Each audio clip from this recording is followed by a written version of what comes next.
Buenos días, buenos días. Mm,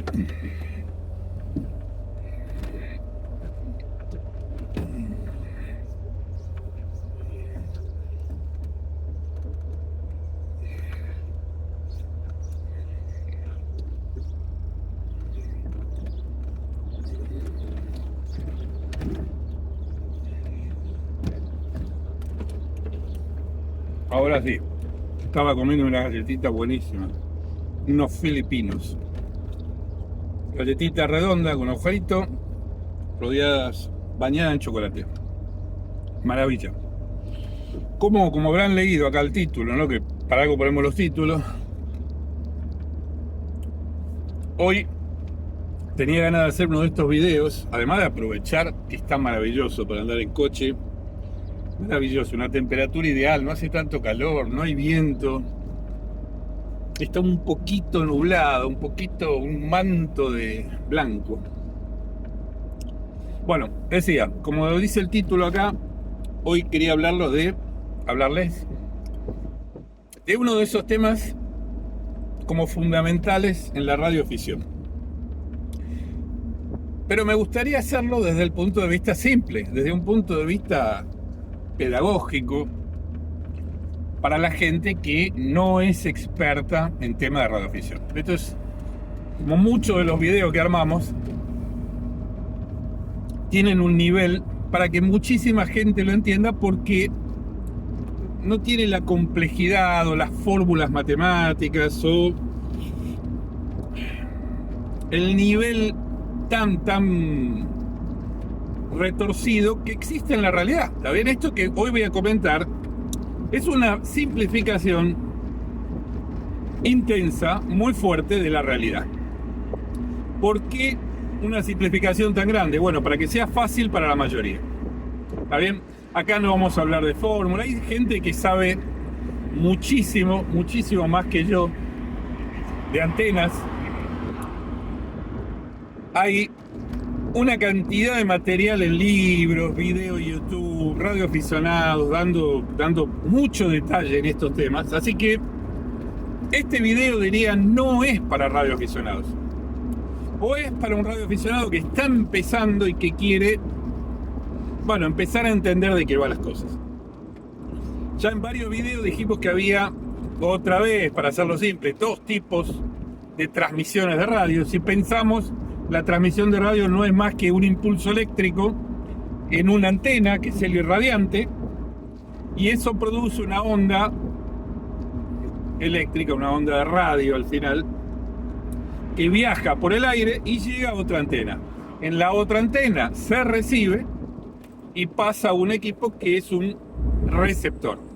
Hay un transmisor y un receptor.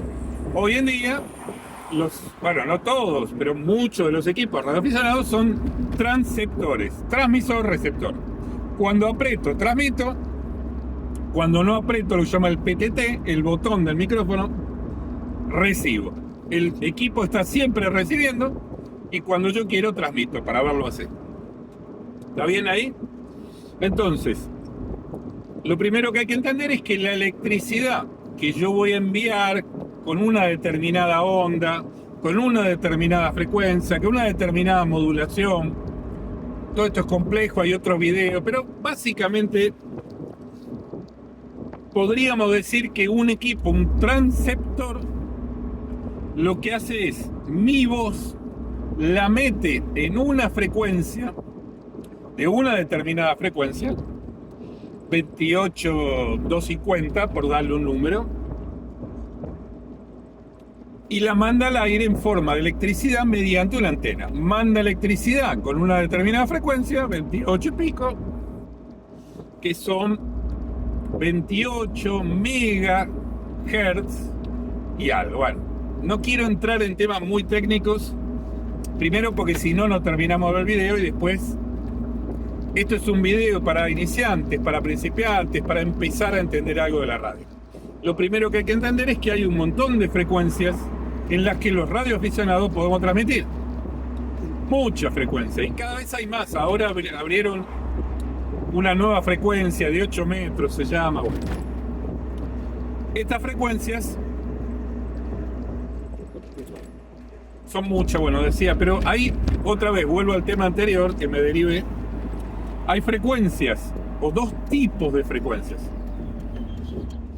Las frecuencias de visión, las que yo me comunico, por decir así, con lugares donde veo, ¿bien? Y la frecuencia donde yo me comunico con lugares que no veo. Para hacerlo fácil, otra vez, los radioaficionados dicen, no, pero para hacerlo fácil. Entonces, existen los handys de V o VHF, los handys de UHF, que son frecuencias visuales. Yo voy a llegar a donde llego, a donde veo, donde llega la señal, en forma lineal, pero si encuentro un repetidor, y acá estoy viendo el repetidor del abuelo del mundo de vuelta, llego al repetidor y él la repite. ¿Pero a dónde va a llegar él? Bueno, a donde ve. El repetidor de la bola del mundo se calcula que llega en algunos lugares hasta 200 y pico de kilómetros. Está muy alto, está en un lugar preferencial, entonces tiene mayor cobertura, pero simplemente porque está más alto y por un tema de Pitágoras. Volvemos a matemática, no queremos entrar en el... Bien. Entonces tenemos dos tipos de frecuencias. Las visuales y otras frecuencias que son las que rebotan en las capas de la ionosfera, exactamente en la capa E o F. Las capas son A, B, C, D, F y creo que hay alguna más. Pero hay frecuencias que rebotan en la E o la F y bajan a la Tierra, de vuelta. Existe una frecuencia que es algo así como el límite, ¿está bien? 24, 25, 26, depende, porque además esa frecuencia se mueve. Entonces, ¿qué quiere decir esto? Que esa frecuencia que es el límite es una frecuencia donde si yo subo esa frecuencia, 27, 28, perdón, 26, claro, 26. Hay una frecuencia, 20 y pico, donde esa frecuencia es el límite. Y yo creo que está más arriba, es 40 y algo ahora que lo estoy pensando. Estoy dudando ahora que le explico esto. Yo creo que está un poco más arriba esa frecuencia porque está cerca de los 50 MHz. Bueno, hay una frecuencia en la cual esa frecuencia que fluctúa o ese límite nos dice si la frecuencia que estoy usando yo va a rebotar en la atmósfera o no. ¿Bien? Las frecuencias 144, 430, 440, las frecuencias muy altas, cuando llegan a las capas de la atmósfera, pasan de largo. Entonces, esas frecuencias muy rápidas, 144 MHz, 433, 440, pasan.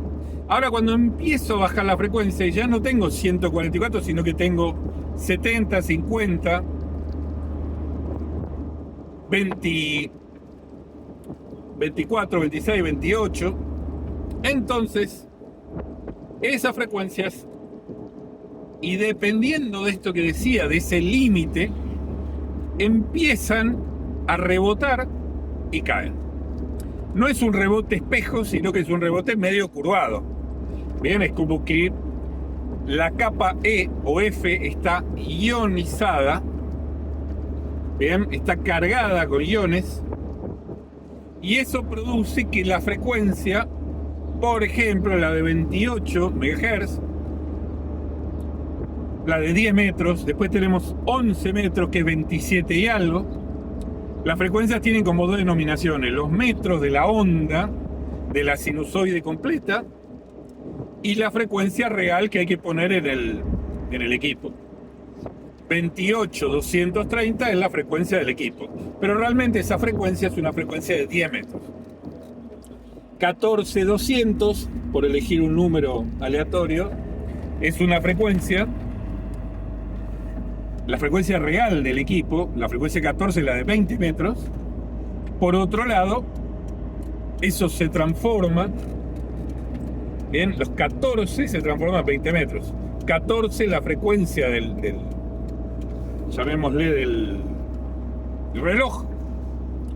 Bien, la frecuencia en la cual va a ir la comunicación. Y la medida de la onda, los 14 son 20 metros. La sinusoide completa 20 metros. Entonces, decía que ese límite entre que la onda rebota en el cielo y no rebota genera ciertas bandas interesantes para trabajar. Por ejemplo, de 6 y 8 metros. ¿Por qué? Porque son bandas en las cuales hay momentos donde esa frecuencia puede rebotar en la ionosfera y bajar, y momentos donde no rebote, y momentos donde eso va cambiando rápidamente. Entonces, se dice que son bandas locas para trabajar, porque a veces también se genera un efecto que la señal de radio, otra vez, que es una onda de radio, está llegando a la capa E o E y F, o F, y está como zigzagueante en ese lugar, y después baja. También. Eso también pasa en otras frecuencias. Pero en esas frecuencias de límite, a veces hay rebote, a veces hay fluctuaciones y rebote, y a veces no hay. Entonces son frecuencias más difíciles o frecuencias locas. Porque según cómo está la atmósfera, la onda rebota o no. Quería hacerlo simple, al final no se puede hacer simple porque es complejo. Es difícil hacer algo simple. Después, por supuesto, hay un montón de frecuencias de radioaficionado. Decíamos 10, bueno, 12, 15, 17, 20 metros, 30, 40, 60, 80, 160 metros. Todas estas frecuencias, o casi todas estas frecuencias, cuando me alejo de los 10 metros, ya son frecuencias de rebote. No necesariamente quiere decir que siempre van a rebotar, sino que son frecuencias que dependen del rebote. ¿Bien? Entonces, varios conceptos. La capa E y F, las capas que están en la ionosfera, que están cargadas con la radiación solar, con la energía que viene del Sol, y según cómo están cargadas, las bandas llamadas de HF o de onda corta rebotan y caen. Estamos pasando por una época de mucha tormenta solar, mucha viento solar. Entonces, en estos momentos, anoche, por ejemplo, se hablaba de que estaban cerradas las bandas, porque el exceso de esa energía del Sol produce auroras, se pueden ver en muchos lugares del mundo, pero por otro lado se cierra la banda y no hay rebote. Al no haber rebote, no hay comunicación. Uno nota las frecuencias todas en silencio. Hay ruido en todas las frecuencias. No se escuchan comunicaciones. Se dice que la banda está cerrada. No hay propagación. Entonces, voy a tratar de hacer un resumen corto ahora a ver si lo logro. Primero, dependiendo de la ionosfera, la capa E, capa F, y qué tan cargada está de iones o qué tan está ionizada, ¿hay rebote o no? Entonces, hay una frecuencia a partir de, creo que es la mínima frecuencia de transmisión, algo como B, Minimum Transmission Frequency, MTF, algo así, la sigla, que es cuál es la frecuencia según las condiciones meteorológicas, según el sol, las matemáticas. ¿Cuál es la frecuencia mínima por la cual, cuando yo me estoy acercando ahí, las ondas de radio pasan la ionosfera y no tienen rebote?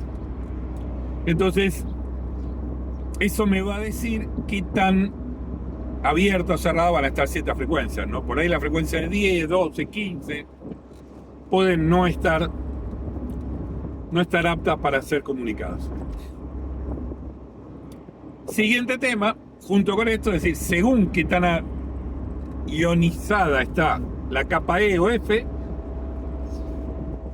eso lo que me va a decir es cómo van a rebotar las frecuencias, si tienen un rebote, si tienen poco rebote porque se empieza a filtrar o directamente pasa la señal y no hay rebote. En el caso de que no hay rebote, todas esas bandas están cerradas. No hay manera, bueno, la manera de comunicarse linealmente, pero en realidad todo el mundo HF, la idea es hacer DX, hay que distancia desconocida, o hacer comunicados lejos, no con tu vecino de 10 kilómetros de casa. Entonces, atmósfera, manchas solares, la capa E, la capa F, el rebote. El rebote, por supuesto, rebota en estas capas, pero después puede rebotar en el mar o puede rebotar en la tierra, en otro lugar. En el mar o en el hielo, puede tener, o digamos, rebota mejor, entonces se logra que la señal haga 2, 3 saltos. Bien, rebota, cae en el mar, vuelve a rebotar, atenuada la señal, vuelve a rebotar y se escucha en otro lugar. ¿Hay rebote en la tierra? Sí, pero mucho más atenuado. Entonces, hay zonas, por ejemplo, entre Estados Unidos y Europa, que el mar en el medio ayuda al rebote. Después se genera un efecto muy curioso, serpentina, o tiene varios nombres. ¿Qué es lo que comentaba antes? Que la señal, cuando está llegando a la capa E o F, empieza como a viajar en esas capas, hace un montón de kilómetros en esa capa y después baja. No es que rebota y hace 2, 3 saltos, sino que se generan esas comunicaciones donde la señal quedó suspendida, fluyendo en esa capa y vuelve a bajar. Eso se da con determinadas situaciones, determinada frecuencia. Tiene que haber un nivel de ionificación especial entre ambas capas. No es algo común, es bastante difícil lograr eso. Pero se logran comunicados con muy buena calidad a lugares que normalmente es difícil. Porque el rebote, por ahí lo que decía, tiene que rebotar en varios lados. En este caso no llegó a rebotar, viajó hasta que viajó por el cielo, llamémosle, hasta que cayó. Es un buen sistema y es difícil lograr hacer eso, pero se puede para hacer comunicados lejanos, desde España a lugares como Australia, como lugares muy lejos donde normalmente es difícil que tenga 2, 3 rebotes y llegue. Por otro lado, un tema más que importante es la potencia con la cual uno transmite. Ahora está muy de moda el concepto QRP. ¿Cuántos vatios son QRP? Bueno, quizá 20 vatios, 15, 10, 5. Hay gente que hace QRP con un vatio también. Bueno, por supuesto. Es más como un desafío tecnológico, porque con 5 vatios es difícil hacer comunicados, pero se pueden hacer. Yo tengo varios videos con 5 o 6 vatios, comunicados de excelente calidad con Alemania, Rusia, con Inglaterra, 5 vatios.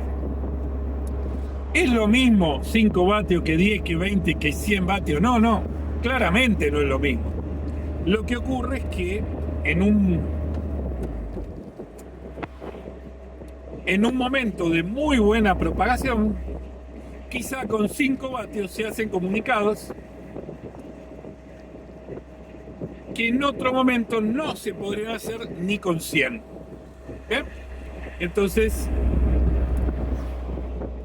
lo de QRP está bueno, me permite salir al campo, me permite hacer actividad en una playa, en la montaña, porque un equipo QRP es más chico, más liviano, batería más chica, pero al mismo tiempo menos potencia. Entonces, bueno, ¿qué es lo que pasa cuando uno se va a una playa? Yo hice varios videos de una playa. Uno se aprovecha de la humedad de la playa, uno se aprovecha también del agua. Entonces, digamos que hay ciertos beneficios. Mis 15 vatios en la playa y rinde mucho más. Quizás alguien en una ciudad con 100 vatios y tiene problemas de transmisión, pero por la ciudad, por el ruido, las luces LED de la calle, etc. Entonces, esta es la primera parte. Capa E, capa F, la onda de radio rebota ahí, si hay propagación, si está ionificada.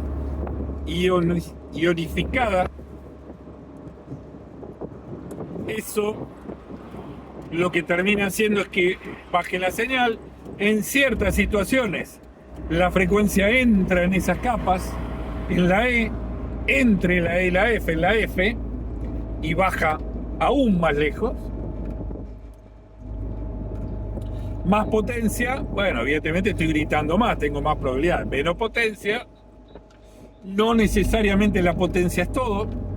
Si no hay propagación, no importa la potencia que tenga, porque la frecuencia está saliendo de las capas de la ionosfera. Entonces, por más que tengas 100 vatios, no hay propagación, no te va a poder comunicar.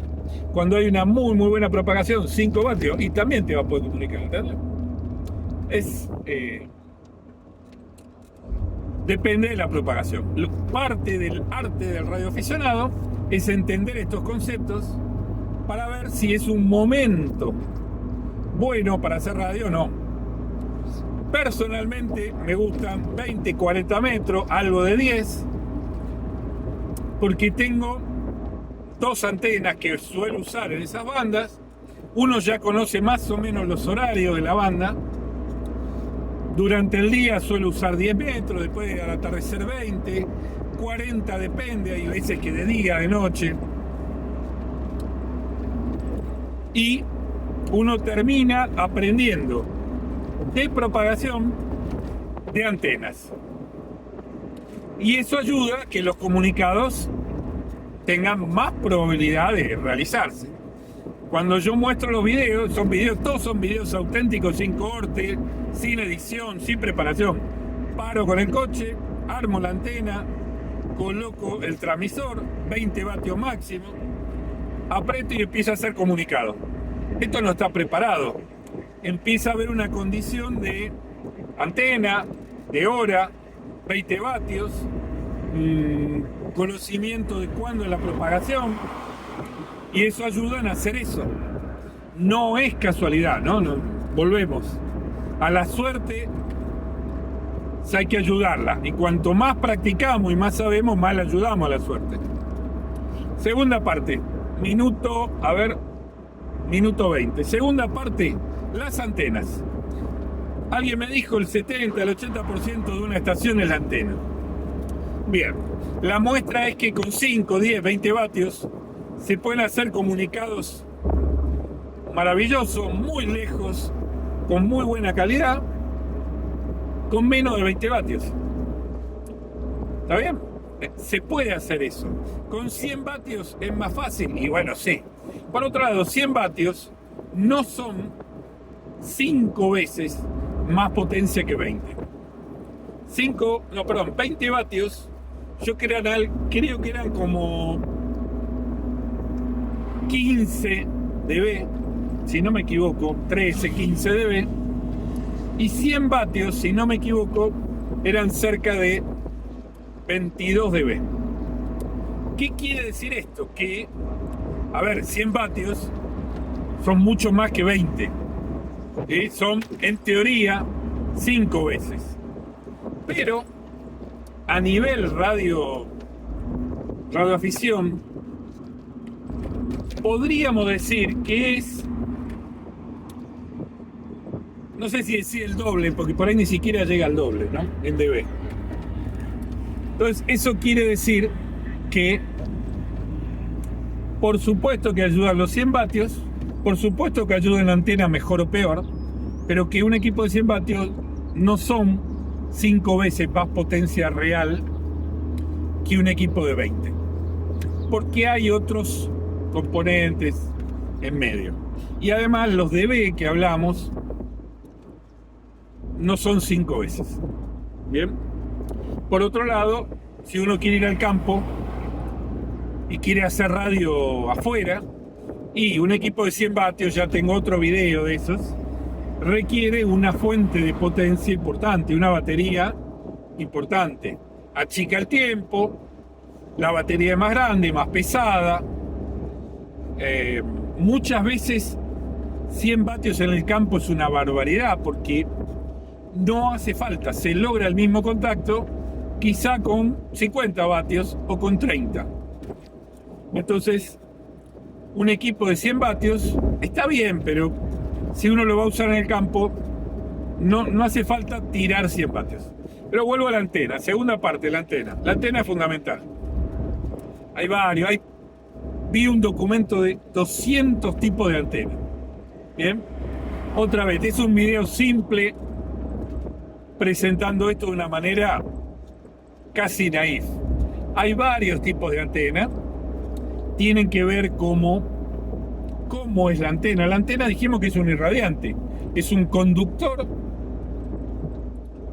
que puede tener varias formas y que además, digamos que puede ser un conductor, dos, varios. Otra vez, hay toda una complejidad en la antena. Para hacerlo fácil, podríamos hablar de 3 tipos de antenas. Para hacerlo fácil, hay 200. Una de las antenas, que es el palito vertical, la antena que tenemos en los coches, en muchos lugares. Ese es un monopolo, porque si nosotros pensamos que la electricidad fluye entre positivo y negativo, o entre negativo y masa, como lo querramos llamar, entonces la antena usa el vivo de esos y es un alambre, ni más ni menos que un alambre, un pedazo de conductor vertical. Eso es la antena que tenemos en los coches. Digamos que la masa llega hasta el conector que conecta con la chapa. El coche, la chapa del coche se transforma en masa o tierra o plano a tierra, se lo llama, y el irradiante, el palito, es lo que está emitiendo esa radiofrecuencia, esa electricidad que genera onda de radio. Para hacerlo fácil.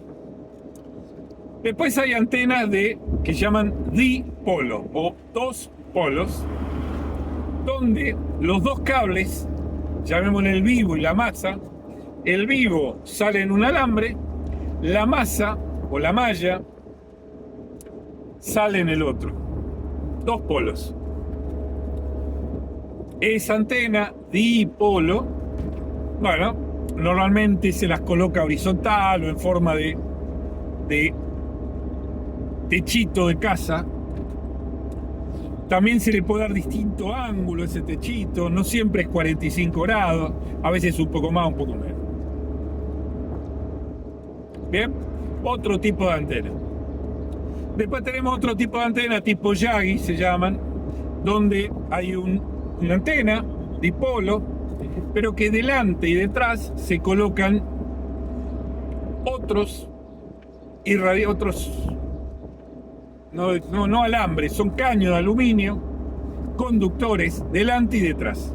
Hay Yagi de 3 elementos, de 2, de 3, de 5, de 7, más elementos coloco, más direccionalidad tiene. Porque lo que hacen esos elementos es darle, no es más potencia, pero miran y juntan más ondas de radio en dos posiciones, delante y detrás. Mucho más delante, un poco atrás. Son antenas direccionales. Podríamos decir que una Yagi o las Yagi de multielementos son antenas que tienen principalmente una dirección y un poco hacia atrás.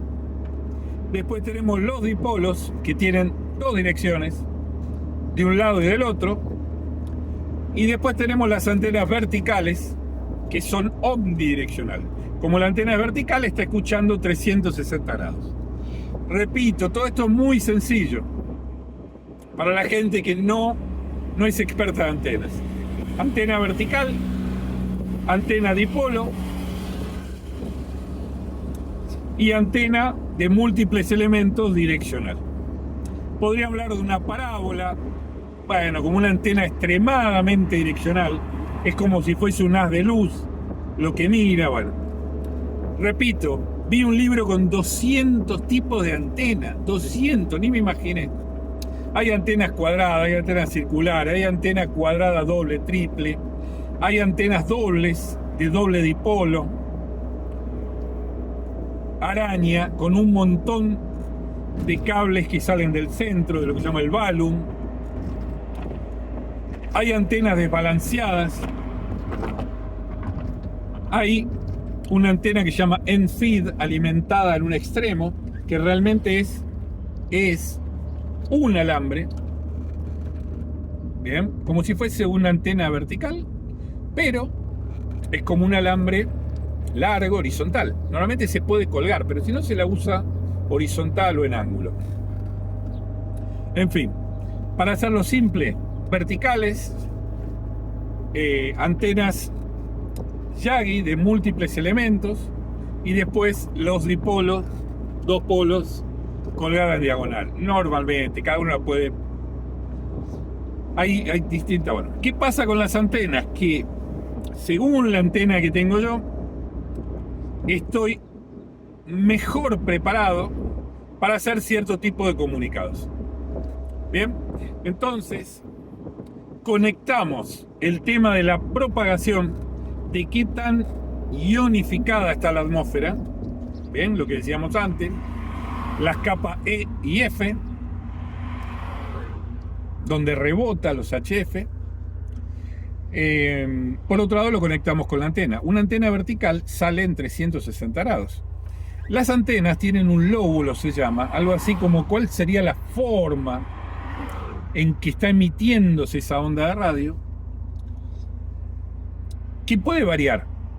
Están preparadas, no todas, pero depende de la antena, generalmente están preparadas para que salga 30, 40 grados, por ahí.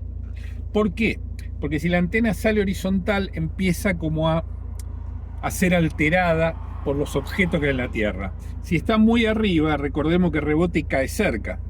Entonces se busca un ángulo entre 30, más o menos, 25, 30, 35 grados, esos de inclinación, de manera de que salga como a 30 grados, 35, para que vaya lo más lejos que pueda para rebotar y caer. Bien, si la pongo a 90 grados, rebota y me cae a mí mismo, por acá. Si la pongo a 50, bueno, rebota y cae cerca. Entonces se busca como la línea del horizonte. Cuanto más apunte como al horizonte, mejor, porque más lejos va a llegar. Si apunto demasiado al horizonte, por ahí una montaña, unas casas, algo en el camino, puede hacer que esa señal se pierda. ¿Bien? Entonces, las antenas, los lóbulos de radiación de las antenas, la idea es que tengan 30, cerca de 30 grados, 35, 40, un poco menos. Depende también del lugar. Si yo estoy muy alto, quizá una antena de menos grados me sirve, porque no tengo nada. Entonces voy a buscar la línea del horizonte. Para eso se utilizan distintos tipos de artilugios. Los llamados planos de tierra. En el caso de la antena Yagi tiene que estar a una determinada altura, elevado de la tierra. Los dipolos se usa un ángulo y tienen que estar a una cierta altura al centro, y cuanto más alto mejor. Todo esto es una simplificación de años de estudio para hacer más y mejores comunicados. Pero otra vez, esto es una mega simplificación para la gente que no está en el mundo de radio. Entonces, propagación, las capas de la atmósfera, la E, la F, las ondas de radio, algunas son lineales. ¿Por qué son lineales? Porque cuando la frecuencia es muy alta, por debajo de los por ahí decía 24, 28, 30, depende, por debajo de esa frecuencia la onda atraviesa las capas de la Tierra, entonces no rebota.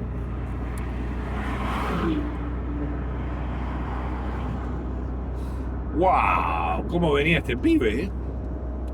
Decía, cuando la frecuencia es alta, se dice porque de 28, 50, 144, 433 empieza a aumentar la frecuencia.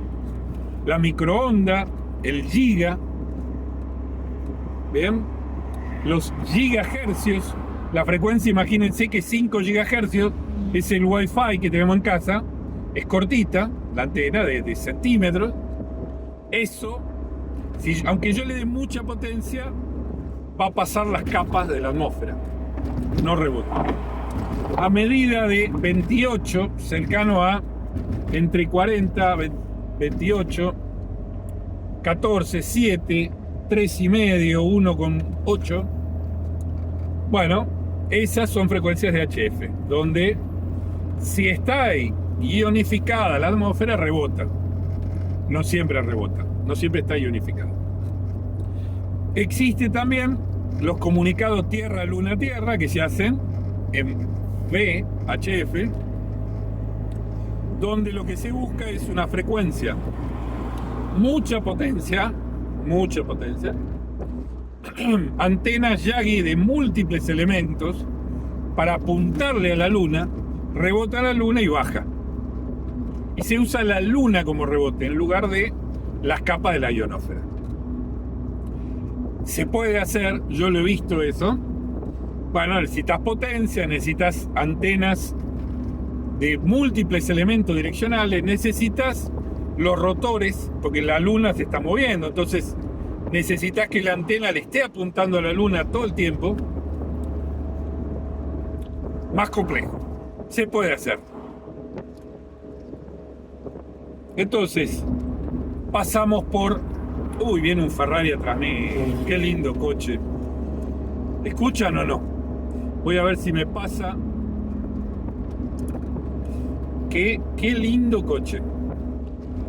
Qué lindo coche.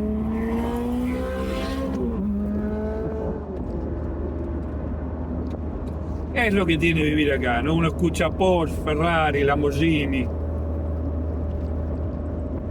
Qué bien que suena, ¿eh? Qué bien que suena. Bueno, vuelvo. Por un lado, capas de propagación, potencia. Por otro lado, la frecuencia que yo quiero utilizar. Alta frecuencia, frecuencia de 10 metros para arriba. Después, lo que se llama onda corta, que son frecuencias 10, 15, 12, 15, 17, 20, 40, 80. Bueno, la potencia ya dijimos. Después, ¿cómo está la propagación? ¿Está mejor, peor? No hay propagación, no podemos hacer nada. Después tenemos los tipos de antena. ¿Qué tipo de antena estás usando y qué ángulo de radiación tiene? ¿Y qué estás buscando con ese ángulo de radiación? Simplificación absoluta. 3 tipos de antena. Hay más, 3 tipos de antena donde lleno de ciclistas. Vamos más despacio. No sé qué va a hacer esta gente.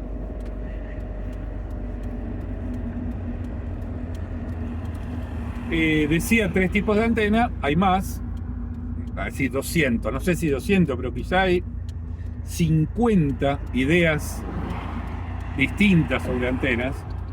Para el 50 también es mucho, 40, bueno, 30, 40, 50 ideas de antena. Antenas con forma de J, de cero, de cuadrado, múltiples cuadrados, Yagis, elementos irradiantes, uno al lado del otro en línea. Bueno, hay 50 tipos, podemos decir. Y después hay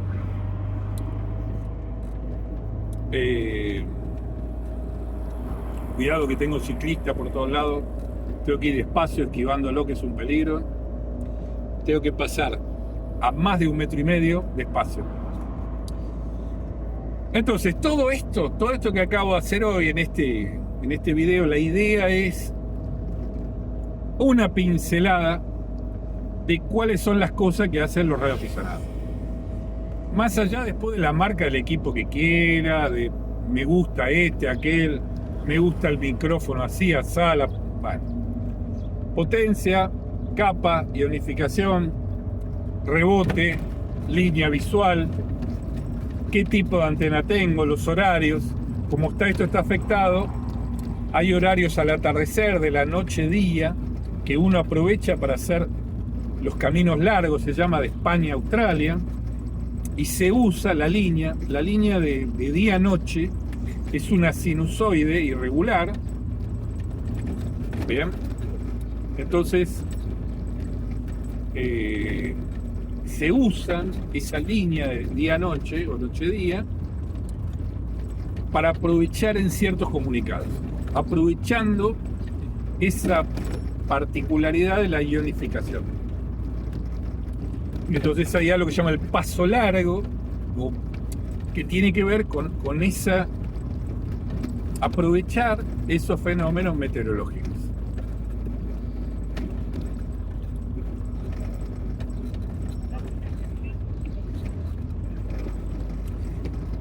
Resumen, espero que esto les sirva, les haya dado alguna idea a los que no son radioaficionados. Los que son radioaficionados, todo esto lo tendrían que saber, y mucho mejor que el resumen. Tendrían que saber inclusive fórmulas, porque hay fórmulas matemáticas para calcular todo esto, para calcular esa frecuencia de límite, para calcular la propagación. Hay un montón de sitios en internet que hablan de propagación, de frecuencia, de bandas. Hay sitios que muestran las líneas de noche-día. Hay receptores en el mundo que me sirven para saber, cuando yo transmito, si estoy llegando a esos receptores en otro lugar del mundo. Es decir, yo transmito por radio, la onda viaja a Holanda y hay un receptor en Holanda que yo por internet puedo saber. Creo que son algo como 3.000, 4.000 receptores en el mundo, ¿no? Entonces puedo saber, usando internet, si mi señal llegó a qué lugar del mundo y con qué potencia. Eso es mágico porque nos permite ver y entender qué es lo que está pasando con la atmósfera, qué es lo que está pasando con la irradiación, con la ionósfera, con cómo se me escucha en otro lugar. Fundamental, gracias a internet también. No hay que, por decir así, desmerecer el poder de internet, ni bastardearlo, porque al final, nos guste o no, y no sé si todos, pero muchos radioaficionados, usamos internet para hacer ciertas cosas, ¿sabes? Por ejemplo, para validar nuestra calidad de señal, y usamos internet. Entonces, sería hipócrita decir, no, yo no quiero hacer nada con internet porque yo soy de la vieja escuela de radio, donde tengo que hacer Charlie Whiskey y se tiene que escuchar mal. Y no, hay radio para todos. Hay gente que hace microondas, ¿bien? Comunicaciones de microondas, que eso está más cerca del milagro que una comunicación de fonía,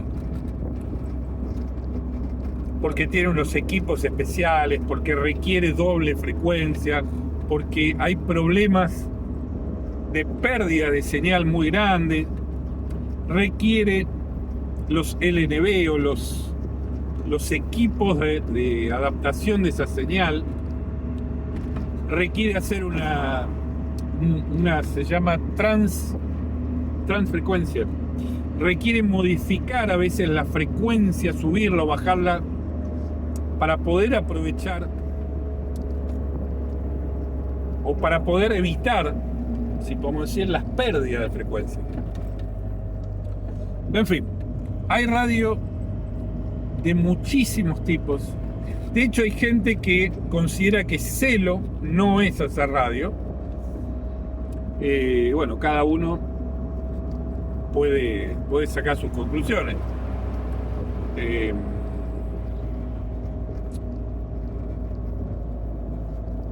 Sí, no, déjame tu opinión, déjame tus comentarios, tu opinión, qué pensás. ¿Tenés preguntas? ¿No sos radioaficionado?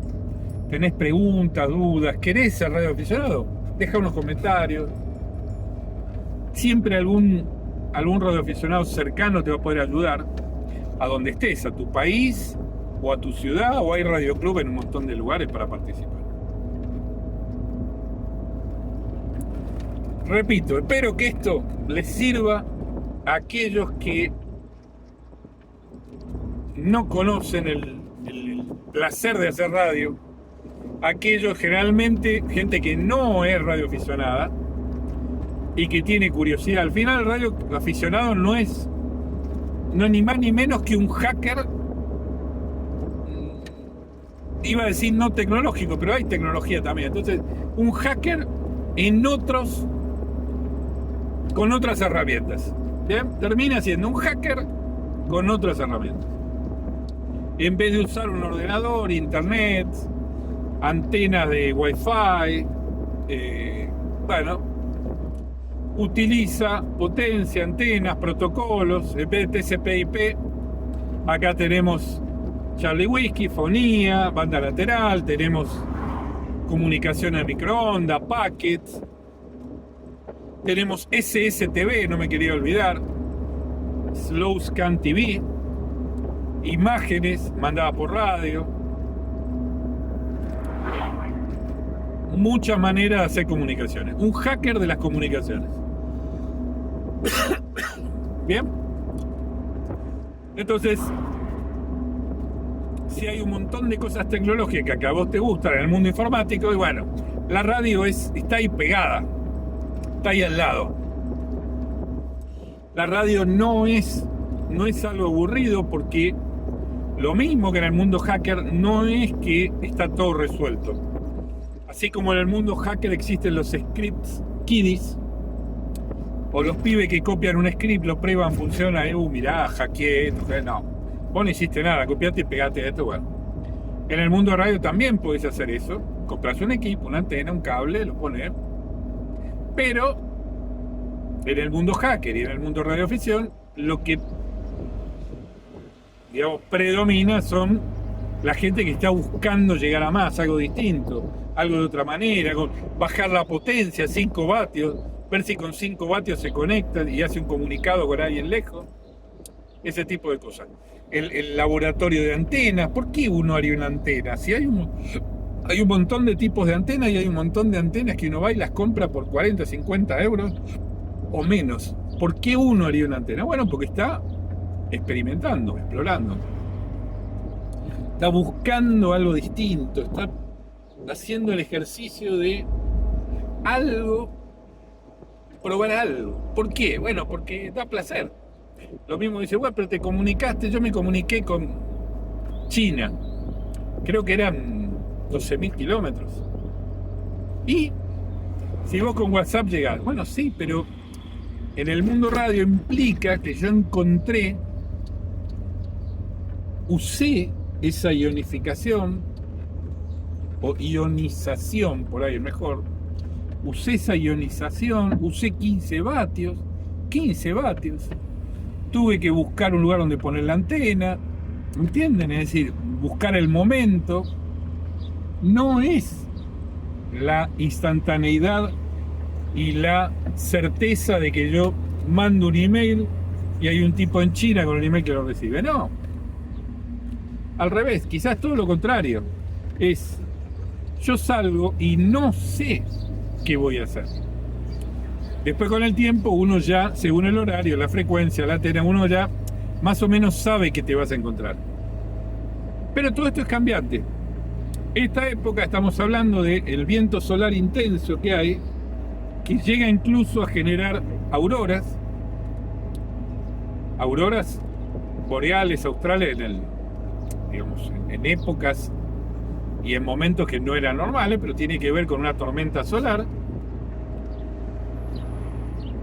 Las cosas cambian. Bueno, espero que esto les haya servido. Ya, como decía ahí un maestro, si esto les sirvió a uno, ya me doy por satisfecho. Miren el video, lleguen al final, pónganle like, compartan, suscríbanse, manden preguntas. ¿Les interesa hackear cosas de una manera distinta? Bueno, averigüen cómo ser radioaficionado.